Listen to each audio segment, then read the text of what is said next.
In today's video, I will show you how to knit this fun rib stitch. I will share a few ideas on how you can use it, and at the end I will show you some samples knitted in various yarns to help you decide which fiber you would prefer to use for it. I cast on a 2x2 rib. To begin this sample, I knitted a few rows on tension 2 for both beds, and now before knitting the next row, I'm going to increase my tension from 2 to 4 on my main bed carriage. I will do that only for the main bed carriage because I will do all my transfers on the main bed.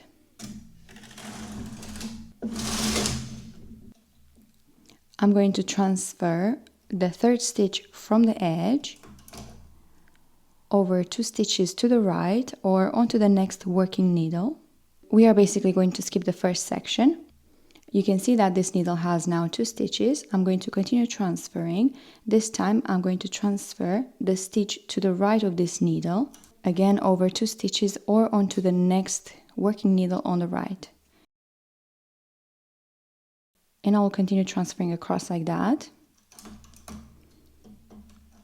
At this point, don't worry about placing the needles back in work. I found that when I try to place the needles back in work at this point, it's more likely for me to make a mistake or to place the wrong needle in work, so don't worry about it for the moment.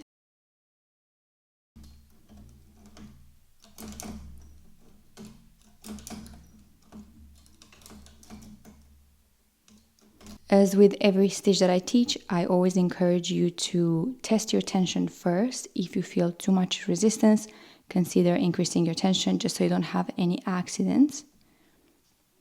I'll be using my needle pusher to bring needles back in working position, and I will use that first section on the left as my guide to ensure that I'm placing the correct needles back in work, just like so. If you feel like you can always pull the needles all the way out, and we will be knitting 4 rows.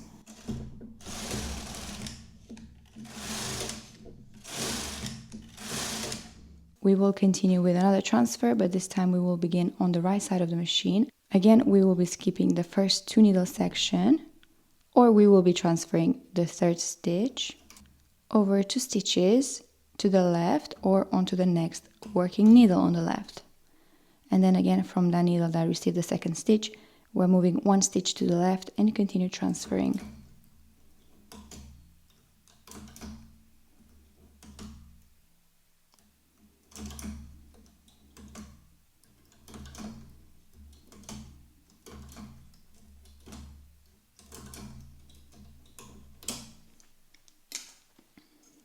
I will again use my needle pusher to bring back in working position all the needles that I've emptied. And I'll be knitting 8 rows this time.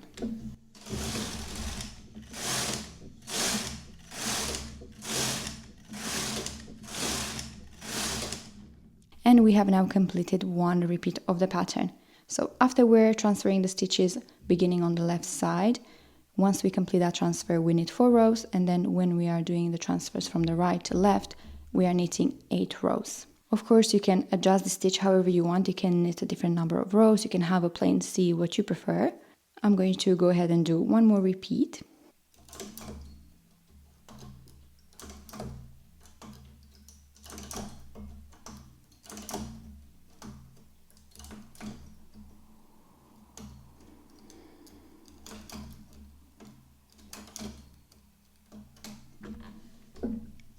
We'll bring needles back in work using my needle pusher, and I will knit 4 rows.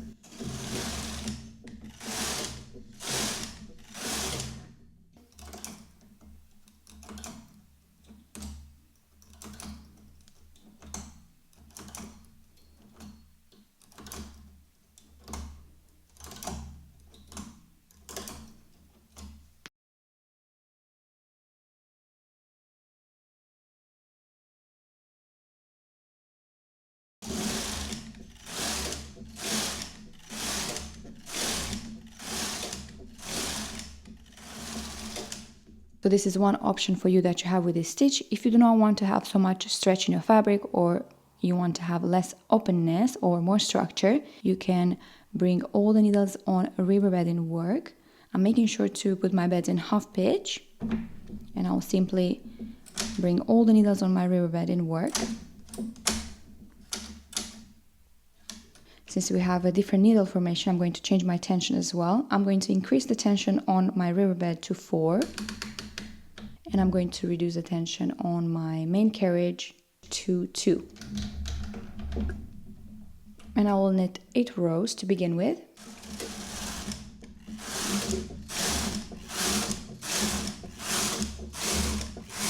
And the transfers are done in the exact same way.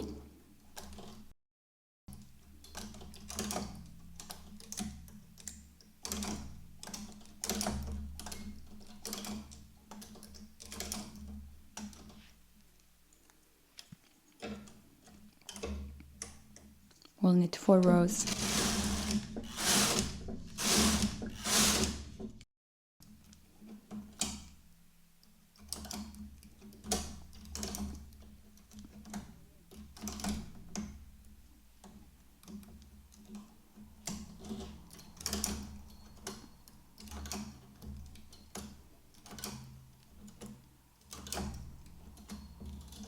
If you wish to check if you've done the transfer correctly, you have to ensure that you have 1 needle with 2 stitches and 3 out of work on main bed. And here again, after the second transfer, we will knit 8 rows, but not before placing the needles that we've emptied back in working position.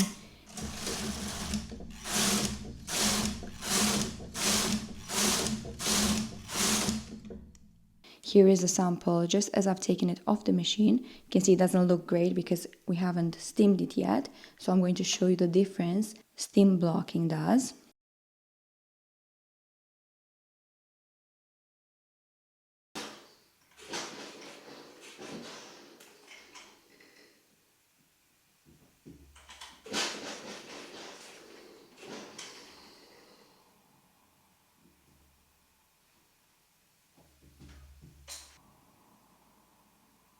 Alright, so here's a sample that I just demonstrated. This sample is knitted in a merino wool, and you can see the difference between having a normal 2x2 rib and here having all the needles in work on a river bed. We definitely have less stretch here at the top. You can see here it pulls in more. I feel like this type of stitch is perfect for a ribbed dress, for example. I think that would look really nice on the body. But of course you can use this just as a detail on your cuff, for example. That will look super, super cute. Or you can just knit a little vest top with stripes of this texture or combine them with other stitches. I think there's so many ways we can use this stitch. And now I'm going to show you how this stitch looks in different yarns as well, just so you can get an idea of what yarns you might want to use for it. This is knitted in 100% cotton. I have here 2 ends of this yarn, and you can see that we achieve quite a chunky look. Definitely chunkier than this one. And you can see that the motif looks a little bit bigger as well. So this is something to consider when you are choosing the thickness of your yarn. If you want to have like a little delicate detail, you might want to use a finer yarn instead.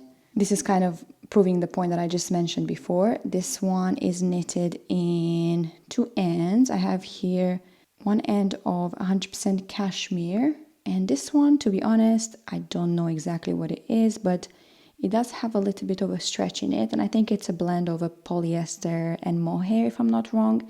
This one is definitely my favorite. I really like the size of the design and the feel of this fabric as well. You can also see the difference between beginning the transfers quite close to the edge, and here I knitted a few more rows.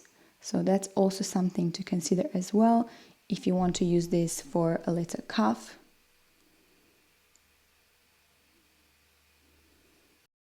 To knit this sample, I used a merino viscose blend.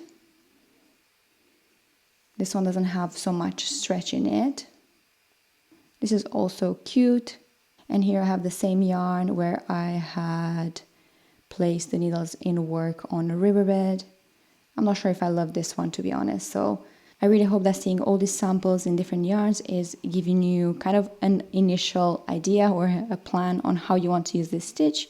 Thank you so much for watching. I really hope that you enjoyed this video. I definitely like this stitch and I want to use it. I think I'm going to use it for a little top or for a dress, I'm not sure, but as always, if you do try it, please make sure to share with me. I would love to see, and I will see you in my next video. Bye bye.